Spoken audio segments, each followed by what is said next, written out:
आज की कहानी है आखिरी इंतजार। आज सुबह से ही माधवी निवास में रौनक लगी हुई थी।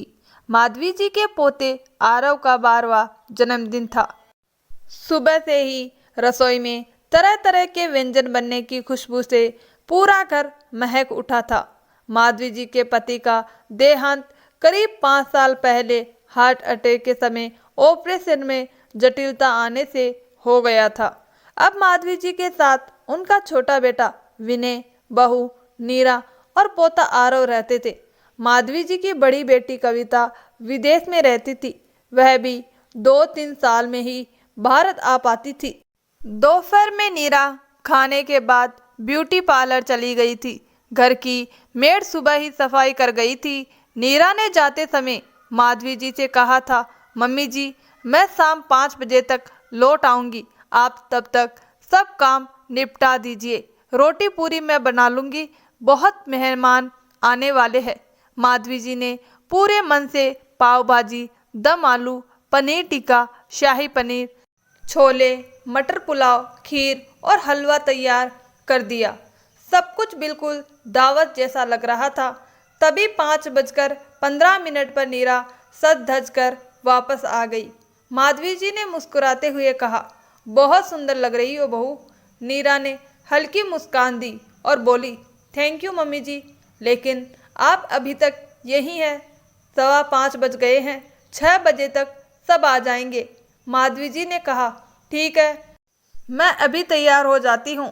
नीरा ने हाथ के इशारे से रोकते हुए कहा, अरे नहीं मम्मी जी, आप अपने कमरे में ही रहिए, हम आपको वहीं खाना पहुँचा देंगे। पार्टी में बच्चे आएंगे, कहीं आपका चेहरा देखकर डर न जाए। यह सुनकर माधवी जी का चेहरा एक पल को उतर गया। फिर खुद को संभालते हुए बोली, ठीक है बहू।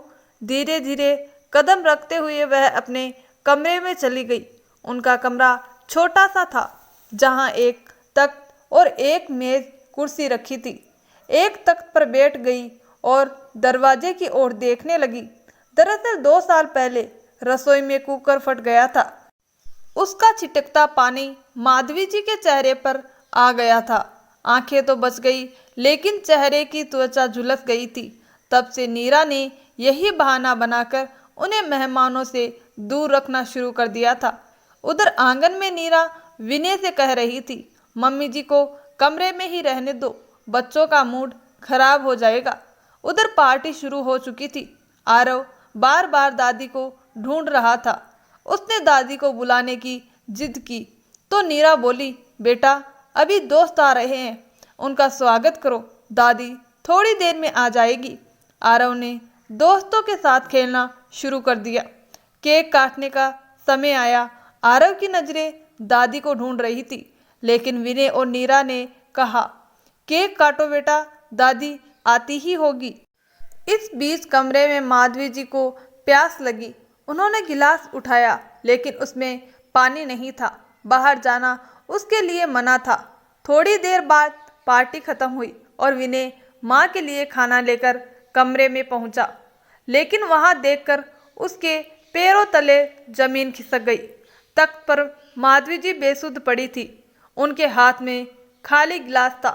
विनय वहीं सर पकड़कर बैठ गया। आंखों से आंसू बह निकले। वह पछता रहा था कि काश उसने माँ को पार्टी से दूर रहने को ना कहा होता। काश माँ को सबके साथ शामिल कर लिया होता। आज शायद माँ खुश होती, जिंदा होती। उसे अब वो दिन भी याद आ रहे थे जब नीरा ने माँ को बदसूरत कहकर अपमानित करना शुरू किया था। काश उसने उसी दिन नीरा को रोक दिया होता, लेकिन अब पछतावे के अलावा उसके पास कुछ नहीं बचा। अब पछताए होत क्या जब चिड़िया चुग गई खेत। दोस्तों, किसी भी घर के असली आधार स्तंभ हमारे बुजुर्ग होते हैं।